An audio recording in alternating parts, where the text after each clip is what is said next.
Welcome to Foam to Fortune, the ultimate podcast for spray foam insulation industry. Whether you're a contractor aiming to take your business to the next level or a vendor bringing innovation to the market, this is the place where success stories are shared, insider tips are uncovered, and the industry secrets are revealed. Join us as we dive into the journeys of the spray foam pros who turn their dreams into thriving empires and discover tools and strategies to build your own path to fortune. Ready to elevate your spray foam game? Let's get started. Foam to Fortune, where innovation meets inspiration. What's up, guys? I'm Spencer, the host of the Foam to Fortune podcast, and we have another exciting episode today for you with Eric Gladson out of Wisconsin, Integrity Plus Insulation. What's up, Eric? Welcome to the show. How's it going, Spencer? Good, man. You've been in this business for a whopping 17 years. Some people might actually say Eric is an OG. We laughed about this pre-show, kind of a funny thing. But Eric, why don't you tell all the listeners and viewers a little bit about you? I don't know. I'm an OG, I guess. I live in a small town, northern Wisconsin. Basically born and raised in Wisconsin. I don't know. I went to, believe it or not, I went to college in downtown Minneapolis. So from, fields and farming, because I was milking cows in high school, to downtown Minneapolis to a private Christian university for radio broadcasting. I was involved in music and DJing and that was my goal, my path. I was going to do. Be sitting right here. Yeah. With a microphone broadcasting, right? Right. Yep. So that didn't kind of pan out. Well, it did, but it didn't. When I was the second year in, in February, it was when I was at a concert interviewing some, major Christian artists, Reliant K, John Rubin. I mean, these are like pulling through the years. There was a car accident back home with some friends from school, and two of them, three, there was four in the car, three of them passed. I didn't know one. He was from a different town. And it was a spring semester of my second year, and it was pretty tough. The other friend that survived was actually over in Regions Children's Hospital in St. Paul, just rehab and all that. So we'll just say I didn't pay attention to my school very often after that. I was over in St. Paul with my friend pretty much every night, just hanging out and just being there. So that kind of, bad grades, and I got the boot. So for your college, I had to keep the grades up. So that was kind of the end of the radio broadcasting, degree, I guess. So I just did some stuff, around here, farming. I worked for I worked for a acoustical sound control panel company. We made, cut big fiberglass sheets and put fabric on them. You see, hang them in gyms and stuff like that. So I worked there at the same time that the shop that I now own was being built. So the tides have turned. Weird. So, and then I started working for a neighbor. I did farming. I was a farmer. I'm milking cows in high school, and then he did crop farming, custom harvesting. So mechanic, that's kind of where I dove into actually learning how to fix things, and did that for a while. And then I had an opportunity, I guess, to start insulating with a friend from my church. So kind of funny how that his truck was broke down. He needed a ride to go look at a job. I didn't understand how far away it was. I thought it was, you just half a day, few hours. Sure, I'll go bring you. Well, it was in Lake Geneva, Wisconsin, which is the far southern point of Wisconsin. So it was, 3.5 hours away. So we just kept driving and finally figured it out where the heck we were going. But it was a brand new house at a big horse farm. So, I mean, that was, I did roofing for a couple years out of high school as well. So I had that construction, mentality kind of. But I was like, wow, this is quite the house. So he didn't end up getting that project, but soon after is when I started working with him in foam, because that's he did in spray foam, and kind of started learning that trade. And I guess the rest is history. Here I am. Yeah. I'm curious. Obviously, sounds like you're a man of faith. You were on path, going to a Christian university, college. Yep. Do you feel like things happen for a reason where today, when you kind of look back on your life, the broadcasting thing that didn't pan out purposefully because you're actually meant to be a spray foamer? I know it's a difficult question. Yeah. I don't know if you've ever thought about it, but I'm just curious what your take is. I have. It's a tough one. I mean, and then going farther back, things work out for a purpose. When I was in third grade, my dad committed suicide. So, and when my mom remarried, and then we ended up moving over to north central Wisconsin from kind of western Wisconsin. So it's kind of, you look at the things happen for a purpose. That was tough. I was, third grade. I was not very old, but to compound all that into where I am today, I mean, it's things do happen for a reason. I mean, God puts certain things in our life that challenge us. Yeah. Whether we may like it, Job went through all sorts of trials, but it makes us stronger as long as we can grasp God and our faith, and just look to that to get us through.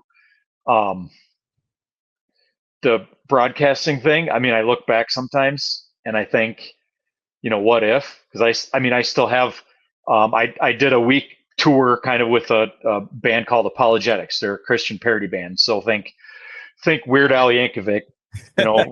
We know that some of these people might be like, who in the world is that? But but with Christian theme to the songs. So a band from Pennsylvania. They picked me up from my dorm one day, and we were on the road to, Texas, and we had the van blew up on the side of the road in Emporia, Kansas. I can still pick the spot, remember the spot, when I was just through there, when I went to Oklahoma City for the Fire Fest, right there, that's where we sat waiting for a tow truck. It's just, and there was, I've done stage crew for many, many, many bands, like big name bands and stuff. And some of the bands like Skillet, Skillet's they're kind of, a lot of Main Street, but they're a Christian band. They're from Kenosha, Wisconsin. Mm-hmm. I've been to shows in the cities at a college where there was like 20 people, and, I helped pack the trailer, and the semi trailer, the doors couldn't close. So we zip tied the doors of the trailer. There's, things like that. So I think about that. It's like, man, it would have been sweet to just be on that, stay on that path of doing, music, because I love music. And I almost, in life, there's bills. I did stage crew for, a known band now is For King and Country. It's the two brothers of Rebecca St. James. Okay. I was at a Rebecca St. James concert doing stage crew. There were some video issues. So hey, I'm making phone calls. I'm figuring things out for them. When they said, hey, we got an extra bunk in the tour bus, you could come with us right now, and, you'd be awesome. Every once in a while I think about that, and it's like, man, that would have been sweet. Where would I be today if I would have said, heck yeah, let's go? But but also on the flip side of things, it sounds like it possibly might be a lonely road out there by yourself. Family would be missing you. Wouldn't see your kids growing up. You wouldn't be able to get to go to the sporting events like we talked about. Yeah. Being present, as we're going to talk about here later on the show, I think is ultimately, you can't put a dollar amount on that. I know it's easy to look back on life and go, yeah, this could be a cool thing. It would have been great. But how do we even know, Right. What if, what if? But, the more you start thinking about the what ifs and you ponder on those, I mean, you're not looking towards what you can do for the future in your present. Yeah. Living in the present, right? But I think it's so easy for us as humans to either live in the future forecast or past forecast. It's like, right now we just got to take it as, every day at a time, almost like, the AA would tell you, just take it every day at a time. So, you guys are getting ready to do, or I guess I should say you, because Eric, you guys, is a solopreneur. He's one of these crazy guys that has decided that he's going to do it all on his own. Run his business, wear all the hats, keep all all the balls in the air, juggling them all, which I applaud you. Obviously, there's a lot of pressure that comes along with that. But you had mentioned you are getting ready to do a large job here, the largest that you've ever done. Let's chat about that, man. Tell the listeners about this big job you're getting ready to do. So yeah, Monday. It all starts Monday. Well, I call it the 14-year in the making job.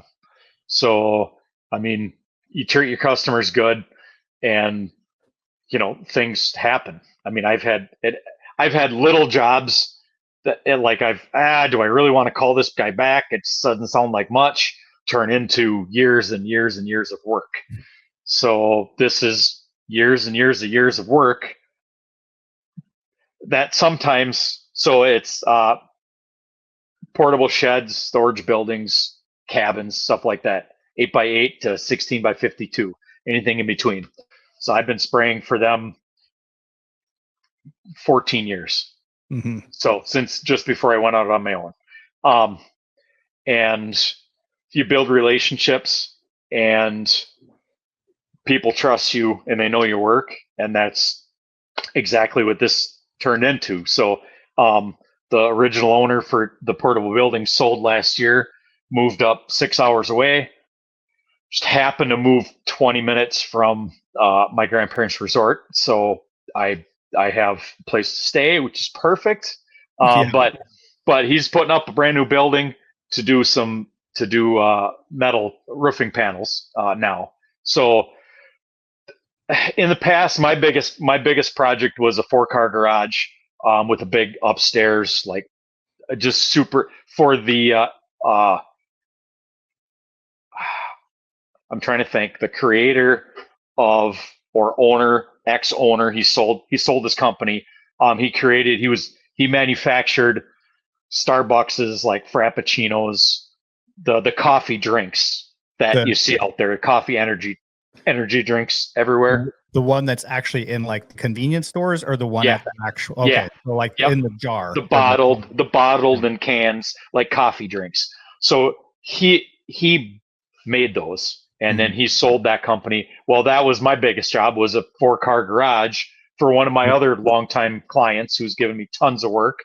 And that was by yourself. It's a task, but so this project will top that by over twice. Yeah. And you said it's like over twice. Estimate is, what'd you say, 40 sets? 34 sets. Yep. So 100 by 300 by 20 foot tall. I love iron building, wide open. I love the aspect of thinking about 14 years in the making. That's impressive, because, like you even said, 14 years ago, you're like, God, do I really even want to call this guy back? Is it really going to be worth my time or my effort? Because it sounds like it started off as kind of like a little small project, right? It's like a little shipping container or one of these little sheds or whatever that he's manufacturing. Yeah. And over the years, it's been like almost sounds like guaranteed money that this guy's going to always have some projects he's going to be sending over to you. Yeah. And, you know, during the winter, it really filled in the gaps with those buildings. Even though it was a pain in the butt, you know, trying to heat, they drag them through the part. Oh, I'm doing a floor and there's, you know, snow dripping on me and I'm trying to scrape off snow, just getting all wet. And I'm laying on, you know, we had a whole system down, you know, we lay a big tarp down. They started buying those reused old billboards. And those are like nice heavy. Well, great. But, you know, when it's cold, I mean, you know, most of the spots in the parking lot were good. The water drained. Some spots it didn't. I mean, there were plenty of times where it's in the middle of winter. I'm laying under the building with my little heater blast and trying to warm things up enough, trying to spray these buildings and rolling in water. My entire like back and pants, and I'm soaking wet, freezing cold by the time I'm getting done with these buildings. You know, and there was a point that one of their guys wanted to buy a foam rig and start doing it. And they asked me, like, what do you have done this long enough for us. What do you want to do? You know, do you want to call it quits and, you know, enough, have him do it? Or do you want to just keep going? Like, this is your bread and butter. It's like, no, I kind of want to keep going, you know, even though, you know, sometimes they'd call me up on a, you know, say tonight, you know, there's a 12 by 24 that delivers tomorrow that needs the floor sprayed and we overlooked it. Can you do that by chance? I mean, I've worked all night. I've been scraping, cleaning up buildings in the morning when they're loading them on the semi to go deliver them. Oh my gosh. The foam is not even cured and it's going right. I'm still sweeping the floor and scraping the walls. And here we go. I'm going up. They've backed the semi up in between the barrels that we've had it sit on. And I could just, you know, I've been in there scraping and they pick it up with a forklift and, we're going this way, you know. I guess I'm going to have to make arrangements to get picked up at the job site where they're dropping this. Yeah, exactly. So sometimes it's been, you know, a pain, just long nights or just moving my schedule around just to make it work. Just to, I got it. I'll make it work. So, but it's, you know, it was always a good part of my income. And I say was, so I got another fellow foamer just a little way south, Josh Hayden, Advanced Building Systems. He bought this guy, Paul, he bought his barn right across the street from where their place is, where the shop is. Mm-hmm. So they just started having him spray the buildings, which is, you know, no problem. That's perfect. It just, you know, all good things come to an end. You know, there's a season for everything. Well, that was my season, you know, 14 years of it. Long season, man. And then now I'm going up there to make basically the same amount or more money that I make in a year. It sounds to me like go out with a bang and do a large project for this guy. You know, we started off the show as kind of everything happens for a reason. There's always something that we can never see, especially when you're in the middle of the storm, which, you know, maybe this is just something that's like, heck, you don't know. Maybe you become the expert up there by your grandparents' resort. And now you're spraying stuff up there because of this particular project that everybody, you know what I mean? You never know. There's I guarantee there's some good guys up there though. So, you know, that's the, you know, Lance Heidebrink, Cardinal Spray Foam. He's right there in Fergus. In fact, I'll have him out on the job a couple times, you know, when I'm up there just to hang out. And, you know, Corey Pepping, Tri-County, you know, he's an OG. He's down in Alexandria. So, so there's some good guys close. You know, I don't know if I can stand a 6-hour drive for a big job that's, you know, for a past customer forever. Yeah, you know, I'll do that. So yeah, I mean, I'm just saying in general, we never know what's in store for you. You know, you said 14 years in the making with this particular project, and it's coming to an end, but going out with a bang, and then, you know, who knows what's going to happen after this? But I'm sure something great will will come out of it. Absolutely. Is there a big challenge that you can remember, since you've been in business or been, in this business for years, and how did you overcome that situation? I try not to store my, hardships and whatever, just because, I can learn from it, and then I just move on and full steam ahead. But I guess, the one that kind of that I can think of is, I'm in spraying out. I got a good customer. They've been remodeling their house little by little. I'm in there spraying her kitchen, just a couple of little walls. And she runs in and says, "Hey, your rig's on fire." So not the words you want to hear. Right. Hey, do you want a sandwich? Are you hungry? That's better words than, "Hey, your rig's on fire. Want a cup of coffee?" Yeah. How's it going? Yeah. So, me being the volunteer firefighter that I am, I ran outside quick and grabbed my fire extinguisher and my compressor that's attached to the generator. The filter on top had blown open and just started flaming up the wall. So, there we go, putting it out, and then now the fun begins. So, but it just called Josh, my insurance guy, and we got the rescue rig figured out, coming up, and I called Josh Hayden. He said, "Yeah, come on down, grab my rig. I'm not using it for a couple of days." Grabbed his rig. I finished the 10-foot of wall that I had to spray. So, having people in the industry that have your back, even though they're competitors, are it's priceless. But then the insurance adjuster process, and Josh and I laugh about this all the time. Manny, it's a Manny Monday. First day every day. It was just a struggle. His first thing he said to Josh was, "Well, I don't know if that's covered." Like, dude, it's a fire. Yeah, it's covered. Like, this just. I mean, isn't that the purpose you have insurance? Like, right. Oh, exactly. I hate insurance. It's just, I just had to, pay some more here the other day for, I just get mad every time I have to type in that, cut the check for insurance. Yeah.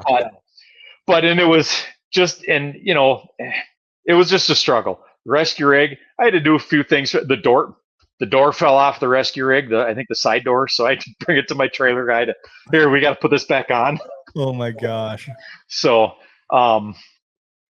but no, I just made it work, just pushed through it. And then got my rig down to, I got an Accurate Dynamics rig. So got that down to Houston. They went through it and got things going again. And I just kept going. Yeah. I mean, is there anything that you could have done to prevent this, or is it kind of a freak thing? This episode is sponsored by Spray Foam Genius Marketing. Are you a spray foam contractor looking to get more leads and boost your presence on Google? We've got you covered. At Spray Foam Genius Marketing, we help business owners like you take their company to the next level with targeted leads, high converting websites, SEO optimization, Google My Business Management. If you're in the US, call us at 877-840-FOAM. Or if you're in Canada, call 844741-FOAM. Or you can just email us at info@sprayfoamgeniusmarketing.com. Spray Foam Genius Marketing, turning clicks into customers. Maybe a more regulated maintenance schedule. And that's actually, a maintenance schedule at all. Well, you got me there. Maintenance on it? I don't know. Maintenance? What is that?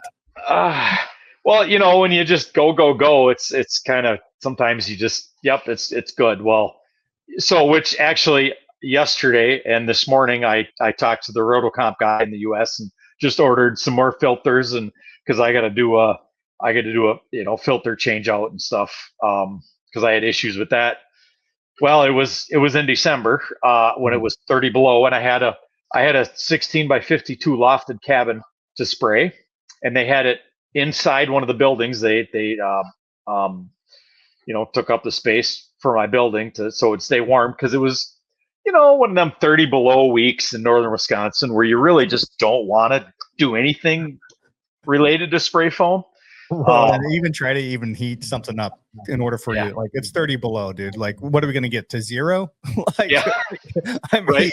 at that point, what are you gonna be able to do? Yeah, exactly. So I was trying to, I got down there, fired the rig up, and the compressor, 100, 110, 120, belt started just a smoking. Like, what is going on? Shut it down.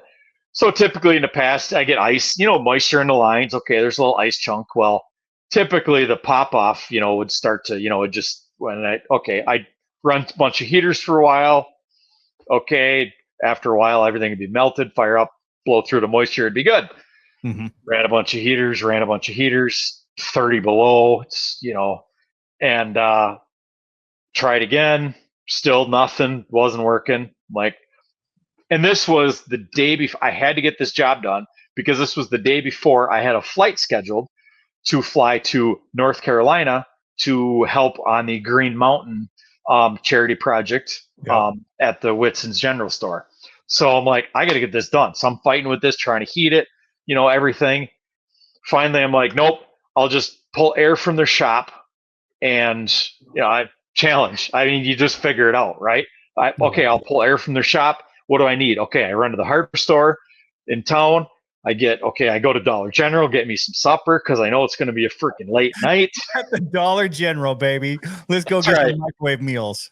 That's what it was too. Like, I got to do something. I'm going to be hungry later. So, got the parts from the hardware store. I mean, I was there I got probably every fitting and then some. Got back, started figuring that out. I got that all ran. Okay, perfect. Fired up my generator, gelled up. Oh my gosh. Because 30 below, diesel doesn't like to do anything.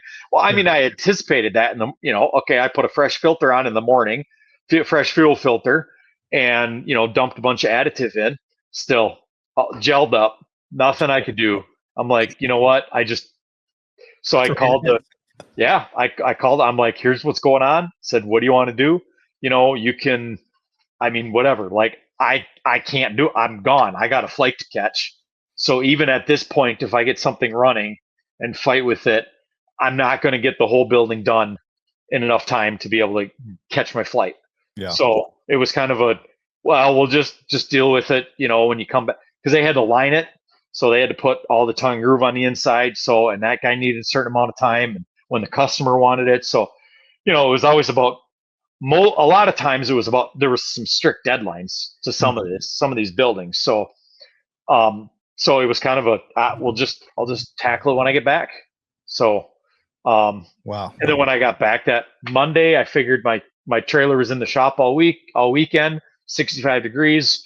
If there's moisture, it's melted, it'll blow through. I fired it up, 80 pounds, and that compressor started squealing the belt and smoking. And I'm like, okay, I'm done. So since then, I've been using a smaller, compressor. I just need 6 CFM for my gun air because I run tanks in my rig. So, but still, okay, $650 for a small compressor to run, and that thing would just run constantly on jobs. So, I'm finally getting I need to get some filters ordered because I can't run a small compressor on. I got to keep that. I got to have everything in tip-top shape for the job next week. Yeah. So, is this kind of a typical life of a spray foam contractor in Wisconsin, or is this just Eric? Is this Eric's life? Like, dude, you're stressing me out just talking about this. I'm like about ready to blow a gasket over here, and this is not even me. This isn't even affecting me, Yeah, I think it's a typical spray foamer's life. Owner operator. I'm owner operator, but my main title, I like to say when people ask me, what's your title? Master engineer of all headaches.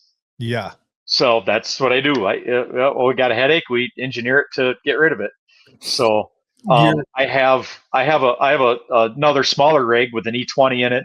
I bought as a concrete lifting rig because I kind of started to do which I got a bunch of that to do, but and I'm balls to the walls, full bore doing big projects. There's not much time to concrete lift. Yeah. So that rig 2 years ago, so, back to the maintenance thing. It's important to flush your rigs out if you're going to let it sit for a winter or longer than a couple of weeks. There's my disclaimer. There you go. All the newbies, listen to what Eric said. Flush your rigs if you're going to let it sit. What he does, right? Do what he says, but not what he does. Right. Yeah. So a few years ago, I had a buddy of mine. He did, I got a 50 by 80 shop. I got, just all sorts of things going on. There's multiple things happening all at once. So, over winter, my one buddy, he does trucking. He starts big industry is logging up here, northern Wisconsin. We got lots of paper mills, but we got lots of empty and shut down paper mills as well. But so he was doing logging. So like literally all winter long, I had my rig inside, but I never flushed it out. This little E20 concrete lifting rig, never flushed it out because like I never had an empty stall. I mean, I never had space. We either had a semi trailer, a semi, a processor, a forwarder, piece of logging equipment, piece of anything. We had something in the stall we were working on fixing. Mm-hmm. So there was never a time for me to, drop the ramp and pull the hose out and take time to do all that because I was helping my buddy. I was helping him do all that. Hey, let's, hey, we got to do this. Hey, we got to go work on this in the woods. Yeah, let's go. I mean, I was doing work too, but, here and there. Oh, plus I do snow plowing. So, that takes. He's not busy enough with just the spray foam. He's trying to do concrete lifting as well as plowing. Right. And then, maybe farming on the side.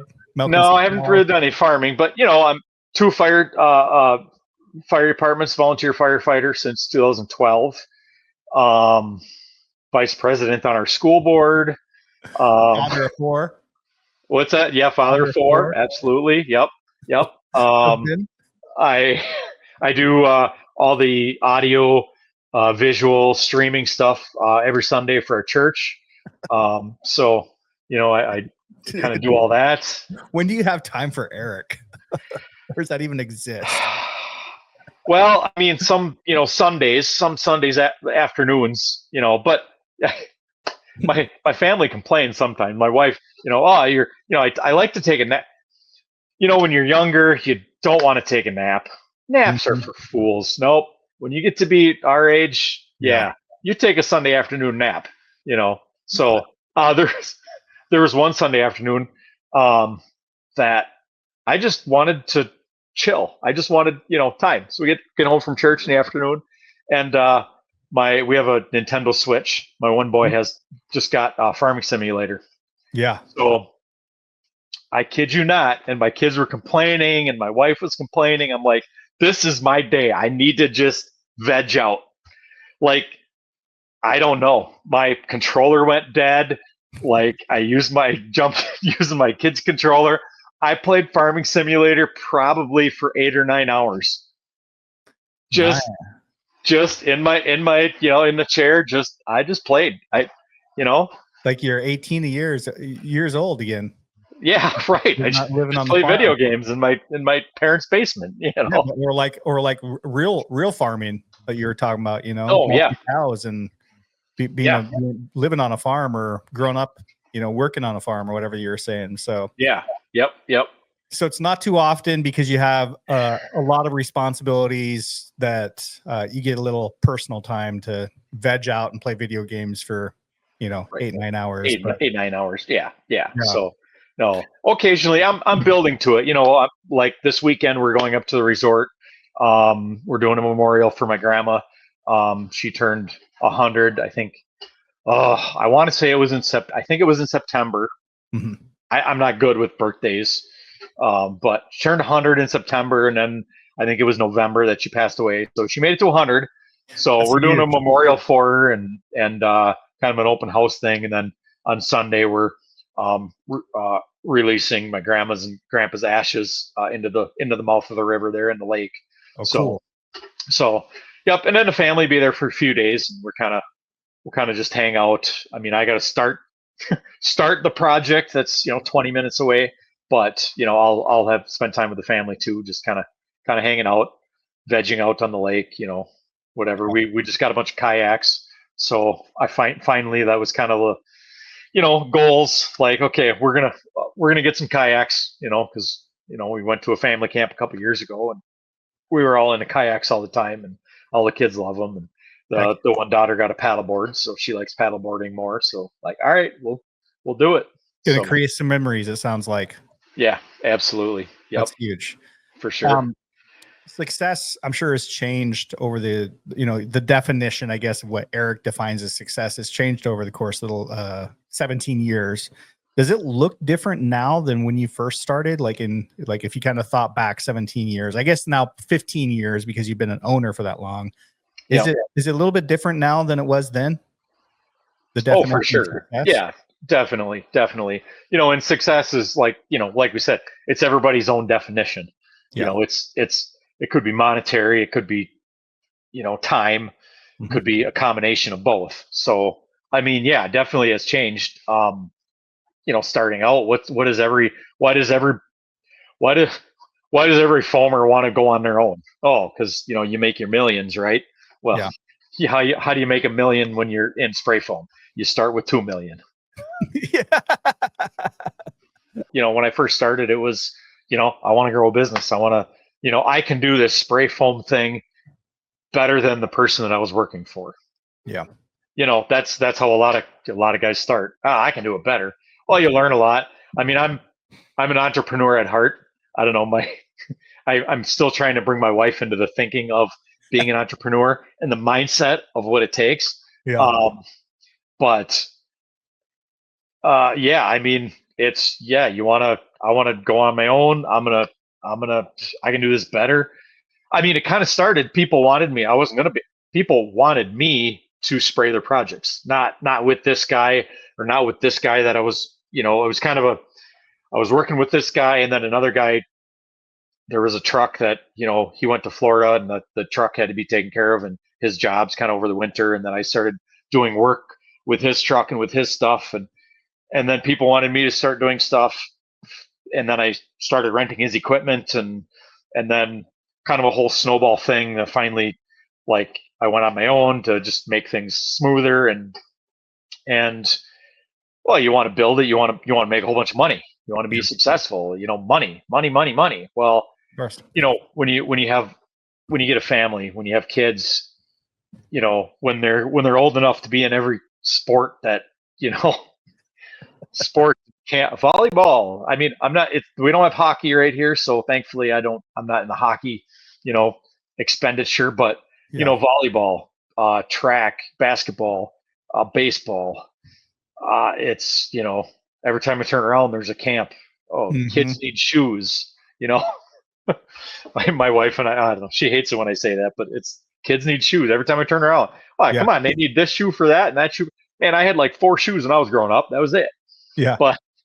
But now being successful has transitioned into being able to want to, take care of, put food on the table, obviously, but take care of the kids without, I don't know, let me just give me a week, and I'll try to, we'll be able to get the shoes, or we can pay for that camp. And, it's still there. Honestly, it's been there. It's been a rough, the last year and a half has been kind of up and down, where can we pull from, this to pay for that? And that's what, especially with snow plowing, because 2 seasons ago, it snowed 3 times. Like, I plowed 3 times. It was warm. I mean, people dug basements all winter long without having to thaw out anything.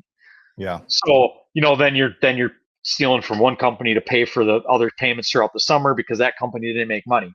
But, now it's, I can get to my kids, baseball games, volleyball games, I don't make it to everyone if I'm on a job far away or whatever, but, I can schedule, I'm gonna make it to your game. Or, when you got 2 kids in baseball, the 9-year-old and the 13-year-old, and, okay, well, I can get to this game this time, and then I'll go to your game next time.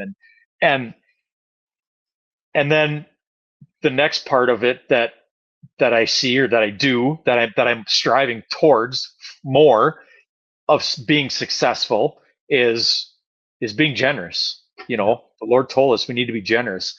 I mean, I love helping out people and things. Mhm. You know, it started, I don't know however many years ago, with in the spray foam specifically with Evan Pelletier's job in Massachusetts, the House of Horrors tear out job. And it definitely was a house of horrors. I've heard lots of stories about this project. Oh, it was, I mean, 7+ inches of closed cell that's got, you know, just charred and just, it was, yeah. And then the people, I was doing the closed cell. Then there was like Karen and Wes Weichert up in the upper attic, you know, digging out open cell and, you know, with the vacuum. I mean, yeah. So, but it was helping out for that, being able to, yeah, hey, I'm gonna fly to Massachusetts, you know, like what are we doing? Yeah. But and then that turning into, I guess I don't even remember the order, you know, turning into going to South Carolina to Myrtle Beach to spray the veterans tiny home village with Trent Cheney.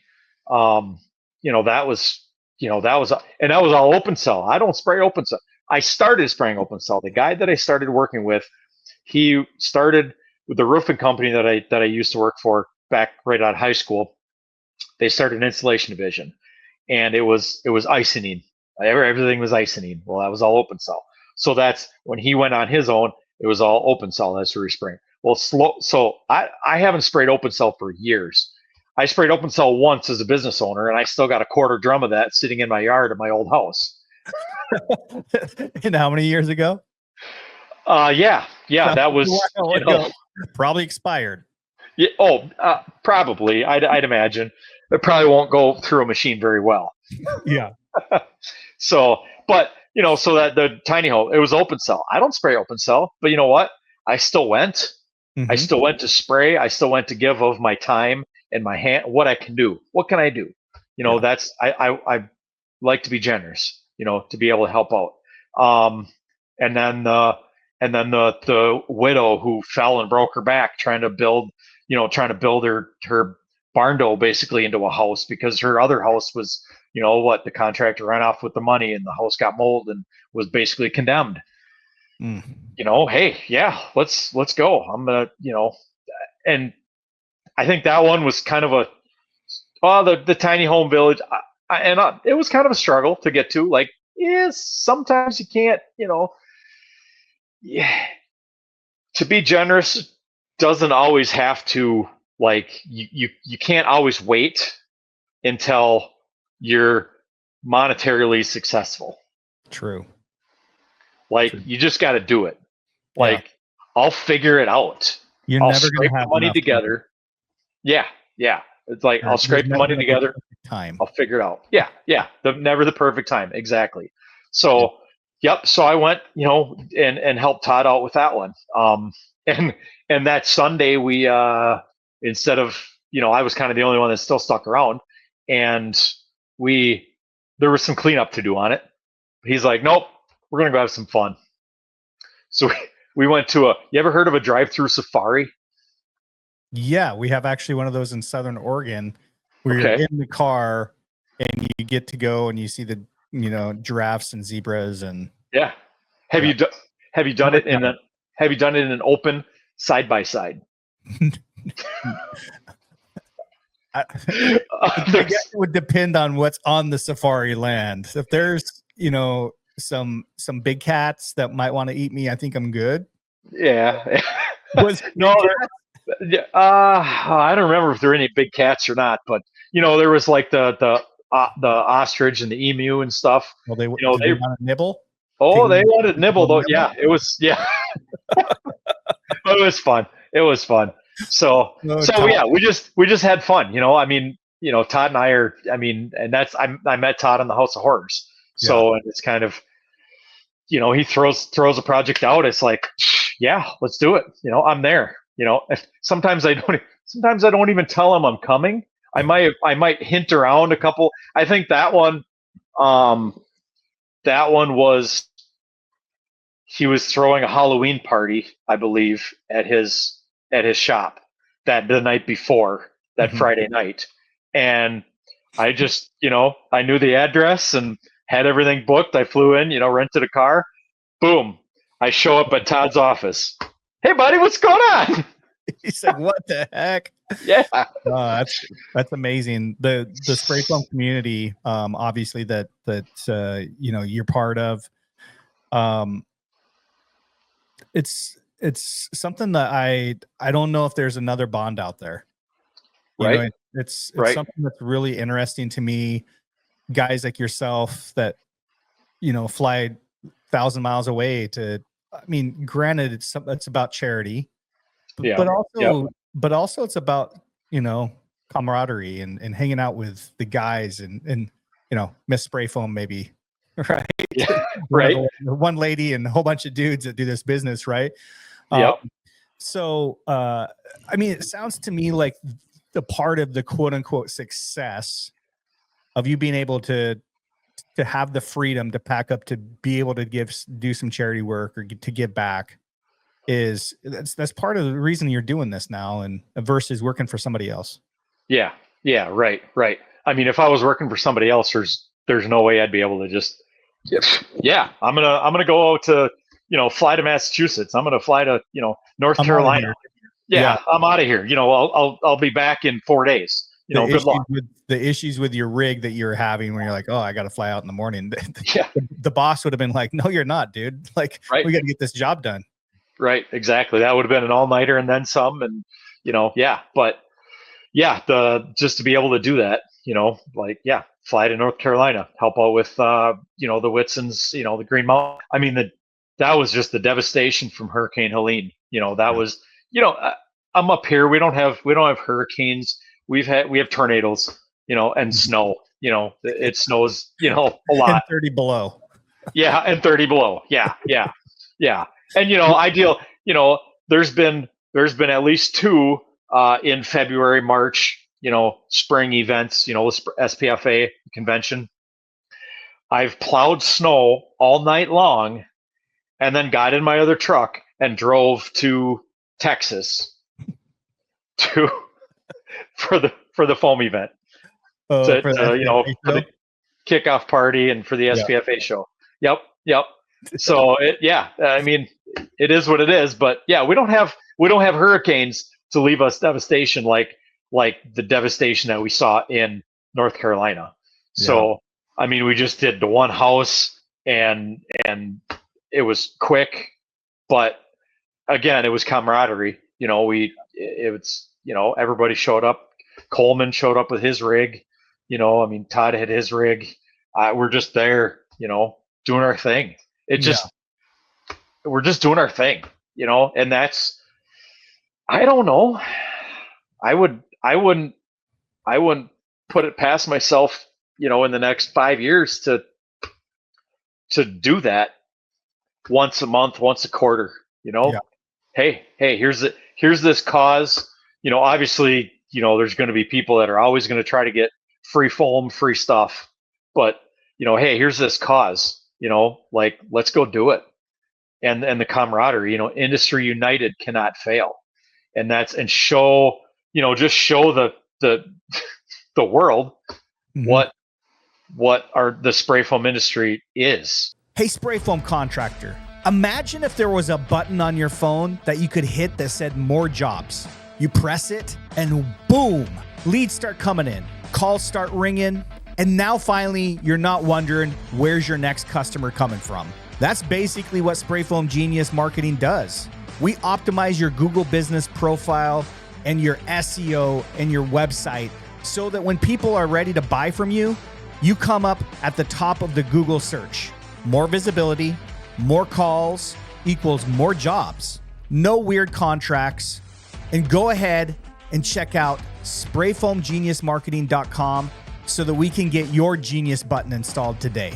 You're not just a contractor, you're a CEO of a spray foam business. But if you're not getting found online, you're still playing small. Spray Foam Genius Marketing takes your business from meh to magnetic. Want to grow like a CEO? Book your strategy call today at sprayfoamgeniusmarketing.com. Is like no other. I want to think it was Todd that was on the show that was talking about, it's not like I'm looking for charity work, but Yeah, I'm kind of looking for charity work, if that makes sense. I'm like, okay, dude. Yep.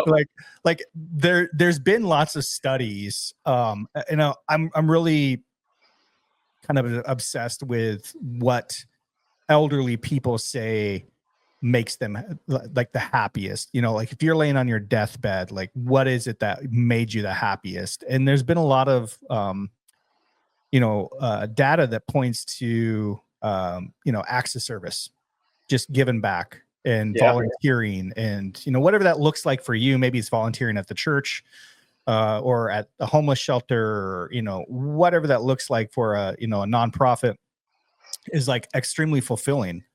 And so for you to say, if I could do this all the time, if money was not a thing, if you had $1 billion in the bank, it sounds to me like you'd just be out looking for charity work to spray the foam. Is that true? Yeah, for sure.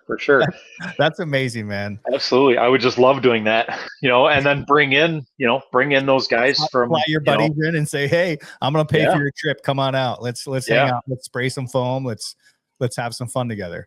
Yep, for sure. This last SPFA and Spray Foam Worldwide, they had the rig giveaways. They gave away the 2 rigs. Yep. And whew, it was close. You were close. Was it number 3? Number 3. I was there was 3 of us left standing when they pulled my name. So, but again, it would have been great to have the brand new rig and stuff. But the Maggards, Terry and Brad Maggard, they had. I was talking with Terry, like they had an employee that was getting ready to go out on his own and had, Terry's blessing. Yeah, absolutely. And it was something like the rig that he was taking one of their rigs or giving, buying whatever, but that rig was from his father's, business or something. And then, so it was basically like, absolutely have, here's the rig back and, and make a go of it. So they were going to be short the rig in like 2 weeks. So everything happens for a reason. That was like, heck yeah, go for it. But, I would have, and Terry was a top 7 finalist last year as well. So maybe next year's my year. The right? Chances of being a finalist that often. Yeah. Let's start manifesting that now for next year. Let's figure out what the rig looks like. Let's get it printed out. Let's have you stare at it every day at the office so that you can figure out. We'll figure out how you're going to win this time. Yeah. But that rig would have been, that would have, as much as I could have with that rig, that would have been going across the U.S. Even a North Carolina or South Carolina, a Massachusetts. Like, no, I'm not just going to fly there and use your rigs. That rig is coming because honestly, Spray Foam Worldwide is. I don't know if I'd be in business without it. Yeah. Just because of the people, that I've become friends with, and the constant networking, and I'm, oh gosh, I don't even remember when I was not one of the very, very first, but it's kind of, iPhone now, just all technology, whatever. I had a BlackBerry. Crackberry, they called it. Yeah, exactly. So it was like, okay, I got to upgrade. I got a different phone, and I was on that fence of, do I just go back to just get a flip phone? Because this thing, it's amazing. You talk about one thing and you get 600 ads the next hour. I don't know anything about that. Oh no, not at all. But I was contemplating, like, no, I should just do I just get a flip phone, or do I get an iPhone and just dive into technology? I dove in. I'm like, no, I'm going to do it. So, and this, I'm spraying, I'm on my own, I'm just doing my thing, right? And I'm spraying Lapola 4G foam back in the day, when kind of what the new blowing agent before, before all the, it's got to be, HFO foam or whatever. So I enter this and Honeywell had this contest. You can, enter your Solstice, project you sprayed with Solstice blowing agent. Like, okay, you can enter as many projects as you want. Like, well, whatever. I just took, 15 minutes one night, entered a project. It was for a big, some guy from California, bought a bunch of land up on the river and he was building all these houses and stuff. And it was a ski lodge, he called it. This big, weird, cathedral looking, like in something you'd see in, overseas, like Harry temple Potter. kind of, yeah, some weird, Harry Potter. This little, yeah. So I'm like, yeah, what? I'll throw that in, enter that, write a little description. Well, I freaking won the, Honeywell's contest. It was like, holy crap. Well, and that was all expense paid, because it was called the Hit a Home Run contest. That was their label of it. So it was an all expense paid trip to Miami, Florida, to the All-Star game. Oh man, are you a baseball fan? No, I'm not. Fun trip.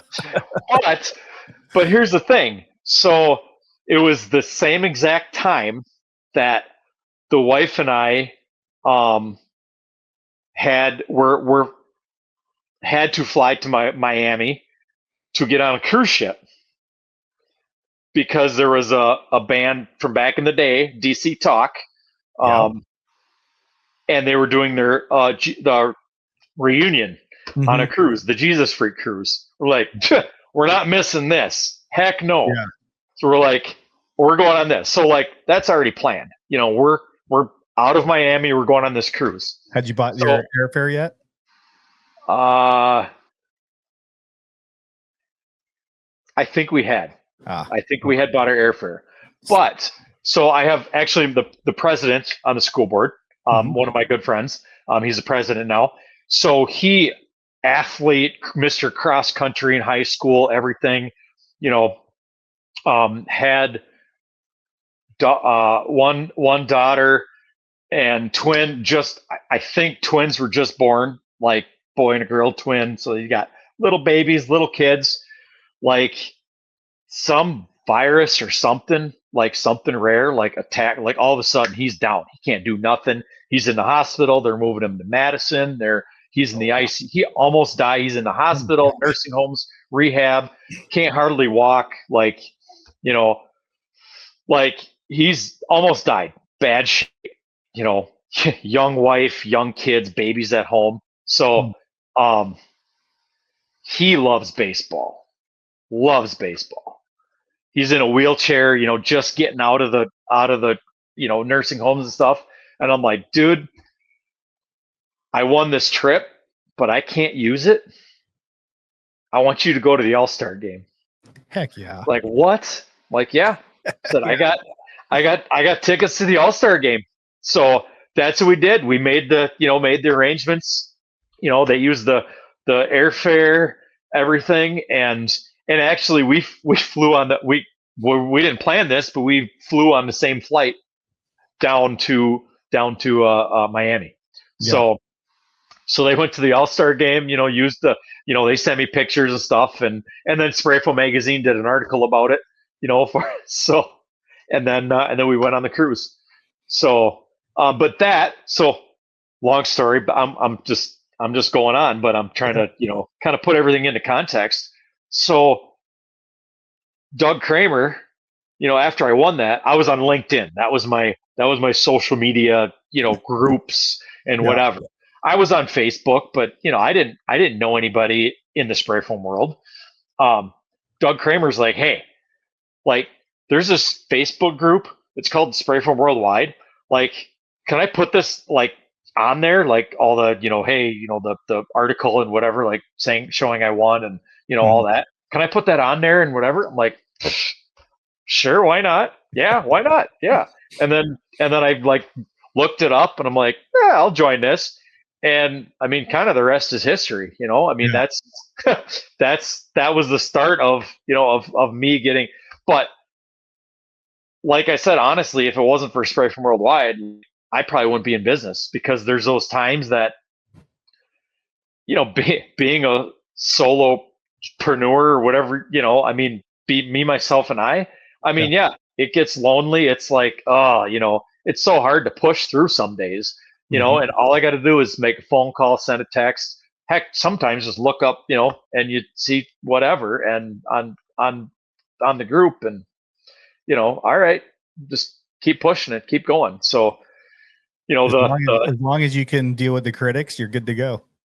yeah, well, you know, like water off a duck's back sometimes, you know. Cool as a cucumber, right? Who cares about the critics? Yeah, exactly. Yeah. So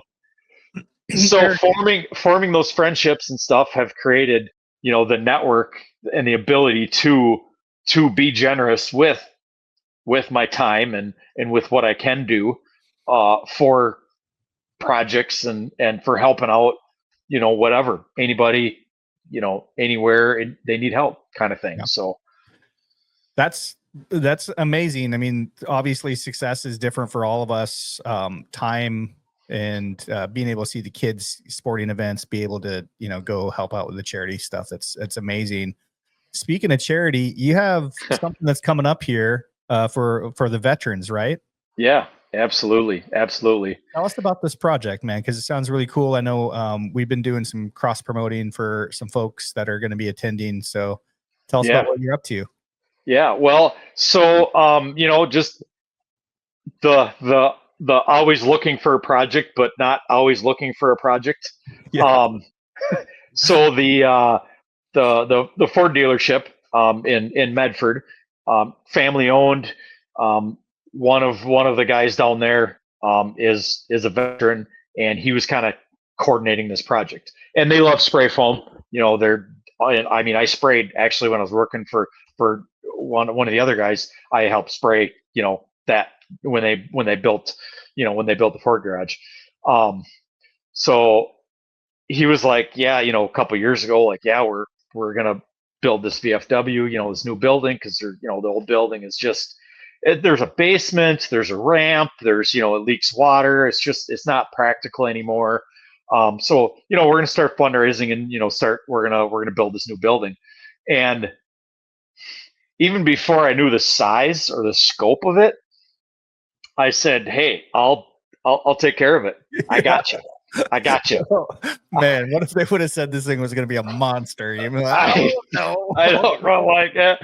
But, you know, like, hey, I'll do it. I got you. You know, little did I know that it was going to end up being a 6,500 square foot building. And, you know, we're going to do the whole envelope. We're going to get it all done. So, you know, they started putting up the building here not long ago, and I got a hold of Todd, and I'm like, well, I've been talking to Todd, you know, at some of these projects. I'm like, hey, dude, I got this project coming up. You know, it's going to be, you know, in December when I was in North Carolina with them. Like, hey, this VFW building, it's going to be something. We're gonna pull it together and spray it. He's like, yeah, man, whatever you need, let me know. Let's do it. So, Fire Festival in Oklahoma City in April, I think it was April, May. I had the plans for it, and I brought them down there, and I showed Todd, and I showed Lauren, because Lauren Myers has been on all these projects with us. Yeah. And I'm like, hey, here it is. Like, it's finally there. 17 sets of foam. You know, R40, we're going to do 7 inches in the roof. R49, we're just, I mean, that's, you know, some people argue, well, too much, whatever. That's what we're doing. Nice. So, like, yeah, and Todd's like, yeah, let me know, let's do it. So, you know, he's the marketing guru, him and AI making them posters and everything. And so, yeah, we set a date. And once we the building progressed enough, we set a date, like, all right, this is the date. Let's do it. Yeah. So, what is the date? So July 24th through the 27th. It's a Thursday through a Sunday. So 4 days. Is we're gonna hammer it out. Medford, Wisconsin. Medford, Wisconsin. Yep. Okay. Yep. What's the closest airport to fly into? Not that I'm coming out, but there's going to be. Oh, come on! It'd be awesome if you came out, Spencer. I don't know how much help I would be, except for I could maybe be a scraper. Hey, you're in. Let's go. I'm hired. Yeah, absolutely. So the closest big airport is Minneapolis, St. Paul. Okay. So that's about 2.5 hours away. Got it. So, car to come. Yeah, I mean, there's smaller regional airports, but they all kind of come out of Minneapolis, and it's like maybe two flights a day, and half the time those are sketchy. If you catch them or not, kind of thing. Yeah. So, so I mean, Minneapolis is the closest airport, and yeah, I mean, so Eddie from SPFA, SPFA is contributing. Eddie's coming up to help. Coordinate things and whatever.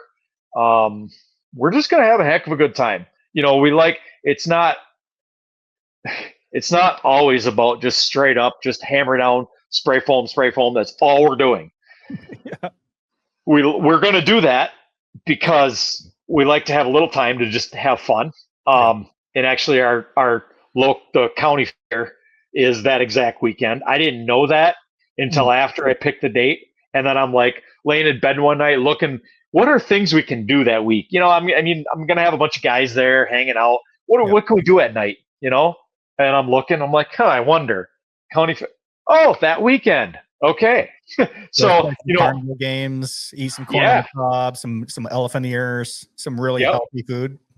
Absolutely. Oh, yeah. Yeah. And then we can sweat it off the next day. Heartburn and then sweat it out at the job site. Yep. Exactly. Yeah. So, we're the goal, I think we probably have about maybe 20 to 25 people so far that we kind of know. Some people don't put going on the event thing on the invite. So, and some people just show up like I do. So you can just show up. It's okay. Yeah. Okay. So you guys will take some other volunteers if they just show up.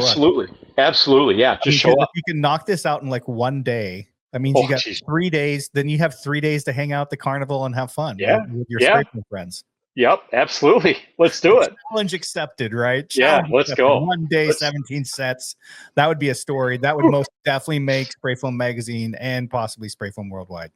Oh, absolutely. Yeah. We got about 5 rigs so far. Matt Motter hurt his back a couple weeks ago, so I don't know if he's gonna be able to get his rig over here. So, but there's some backups and whatnot. But I mean, that's the thing. The generosity of the spray foam industry. I mean, I got people reaching out. I mean, half the time I'm 2 hours on the phone standing on job site. I don't have anybody crawling in that crawl space or prepping that job. I'm the one doing it, so nothing gets done unless I'm doing it. But I'm calling. I'm making phone calls back. Hey, we need this. Yep, we can do this. Kind of count you in. Whatever. We got manufacturers stepping up. We got distributors stepping up. I don't know if I start naming them. I might forget some, but it's like when you win the Grammy, right? Yeah, right. Forget half the people. Yeah, right. The first was my supplier, my distributor, Innovative Foam Solutions. Tim Rippey. He stepped up. Hey, can we give you 2 sets of quadrant for the project? Absolutely, we would love that. So yeah, Innovative Foam Solutions in River Falls, Wisconsin, and they have a branch in Myrtle Beach, South Carolina as well. So shout out to those guys. Shout out, yeah. AccuFoam's sending us some, Central Urethane, UPC. Yep. See, here we go. Energy Fox, their Veterans Foundation. We're bringing, I think Todd probably mentioned it. We're bringing Michael Hutto with some funds from their Veterans Foundation, getting him up here to help spray because he's a beast of a sprayer. He's been on some of them other projects and he just goes. So we're like, yeah, we're gonna bring Michael Hutto up. ICP Handy Foam. I just unloaded a pallet last week with some canned foam and a froth pack and some canned foam guns and stuff from Josh Winkler, ICP. Boy, I should know this because I just made a post this morning. Got it. On the page just to try to, thanks to, everybody that all these people. So I should know this. I'll tell you in 2 seconds. Come on, there we go. Okay, IFS. Oh, Polycon. Yeah, Doug Kramer. I talked to. Yep, Doug is going to send up 2 sets for Polycon and send a couple of their guys up. So, opportunity to hey, I've never sprayed this foam before. Hey, let's spray it. So along with SPFA, Spray Foam Magazine, they're all helping out, pitching in, marketing, advertising. Just it's a big task, but I can't do it alone, and Todd can't do it alone. But again, Industry United cannot fail. We're gonna do it. We're gonna do it together. So essentially, everything's paid for except for the people's labor, and then the labor is donated. Yeah. Yep. They donate their labor. They don't. Their hotel. They take care of their hotel and everything. Their flights. Everything. Whatever. But for the VFW, no cost out of pocket for this VFW. That's what we're hoping. So they have some money budgeted for the installation. Because they were going to do just blown fiberglass in the lid and then have a dry sprinkler system. But since we're doing complete lid, then they're going to save money on the front sprinkler system because they can go to a wet sprinkler. So they have some money budgeted if they need to use it. But I'm just hoping more manufacturers and it's like we're not asking for one manufacturer to donate 17 sets. We're asking for one to donate 2, and this one to donate 2. And many hands make work light. If we all, just like the church, the body, every body has many parts, but all working together, we can make great things happen. So that's what we're shooting for. Absolutely make great things happen. This episode will drop before that. So if you guys are looking at wanting to meet up with Eric and Todd and Danny Walker and some of these other guys that are going to be showing up there, like Rusty, Mrs. Spray Foam, Mrs. Spray Foam and Wes, like, man, it sounds like an absolute party. I don't know how much work is going to be done, but it sounds like fun. A lot of fun characters. Yep. Yeah. And Todd and, Mrs. Bolton always comes, Lauren. We have some lots of fun all the time. Like in North Carolina, I'll just say, Lauren, I'll try to find a sweet potato pie, not a pumpkin pie. The restaurant didn't know the difference where there was obvious glaring differences and tastes. But she loves her sweet potato pie. And I tell you what, a sweet potato pie is pretty good. If you have not had one, go find yourself one. So I'm going to try to find a sweet potato pie for Lauren when she gets up here. You might be on a mission in Wisconsin that you're not going to be able to fulfill, because last time I checked, Wisconsin is not too close to south. Hey, Foam Fam, real talk. You're up early in attics, busting your butt all day. Is your Google business profile sleeping? If your name isn't showing up when people are searching spray foam near me, then you're losing out on jobs to Chuck and his rusty van. We over here at Spray Foam Genius Marketing will fix that for you. From SEO to Google business profiles to websites, we do all that nerdy stuff. This way, you stay booked solid. If you want more leads without getting the bad ones, hit us up at sprayfoamgeniusmarketing.com and let's turn your foam into fortune. I'll have somebody ship one then, one way or the other. Make things happen. You have to get online and find out who ships sweet potato pie to Wisconsin, I guess. Yeah. Last thing that I always like to touch on, Eric, is regulation, the topic of regulation, as it seems to be over the course of many years, a little bit of controversial, conversation that happen. What's your take on it, man? Is that something that the industry needs, and what's that look like in Eric's eyes if you had like a perfect world? A perfect world. Perfect world of regulation, I guess I should say. There's never going to be that, but if you had to be the president, since you're so used to, you're vice president on the school board, but if you had to be the president to figure this out, the president of Spray Foam, what would it look like for you? People, I'd say self-regulation. People, actually caring about what they do and doing it the right way because they care, not just because they're out for a paycheck or just doing it for a job, or for a paycheck, because people care.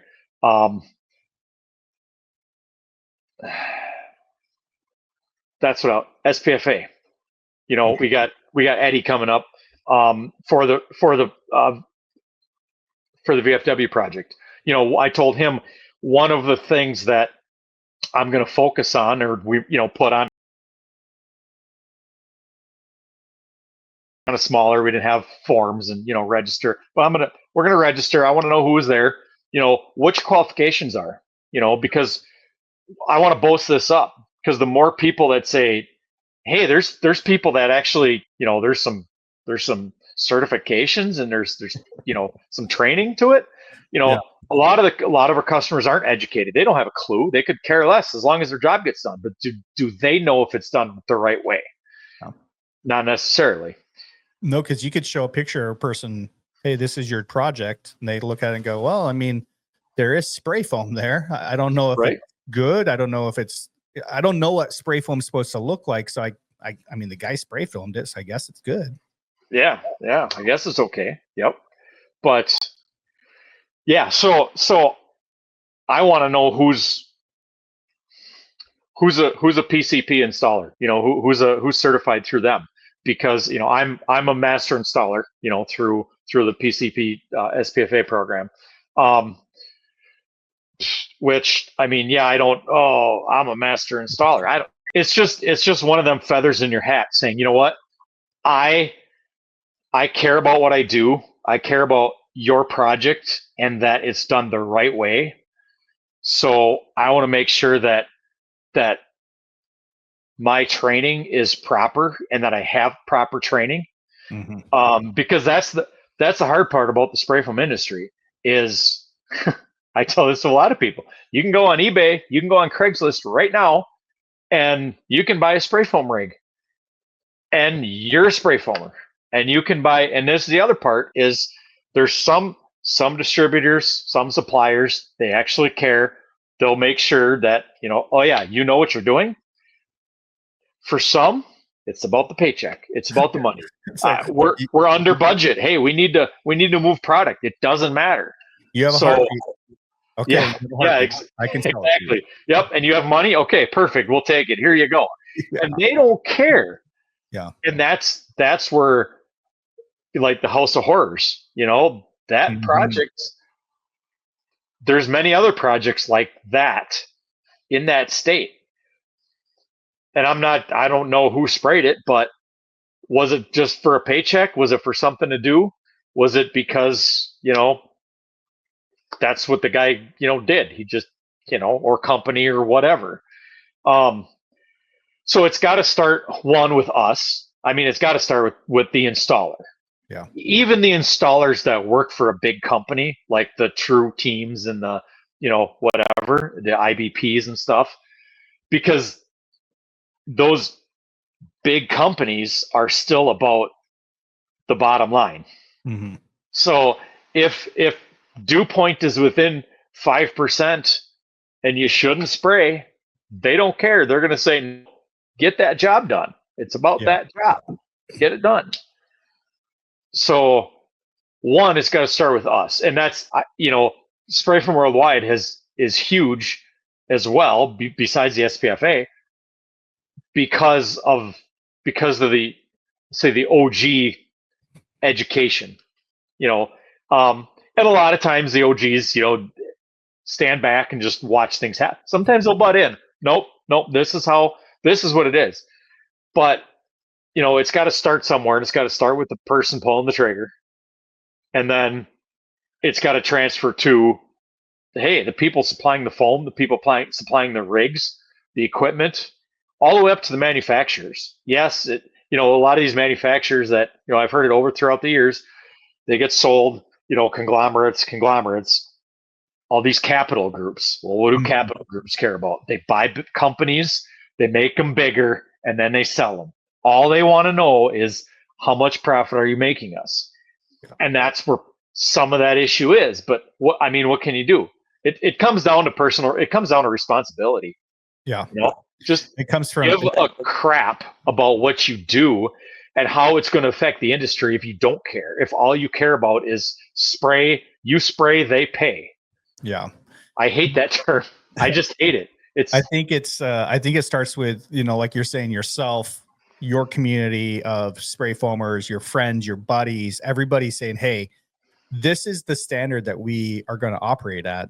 Yeah. And then I think what happens is then slowly, when you're putting a bid next to somebody else that's not a master installer, and this lady, the prospect, the customer says, well, why should I pay you an extra $3,000, Eric? And you're like, well, we're licensed, or we're certified, we're insured, we have this reputation.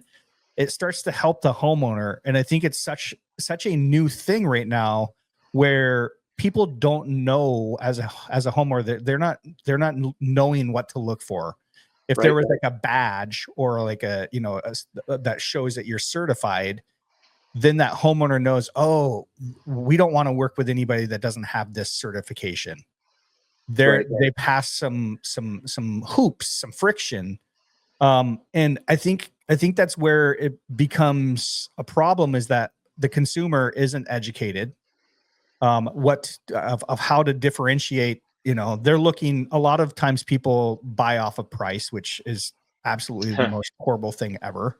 Right. Because I could go buy, an $80,000 rig and come and spray foam a job. And trust me, you don't want me spray foaming your house because I don't know anything about it. But that's the way things are set up currently. And like Todd talked about, with HFOs and chemicals, like you guys are a rolling freaking laboratory. Yeah.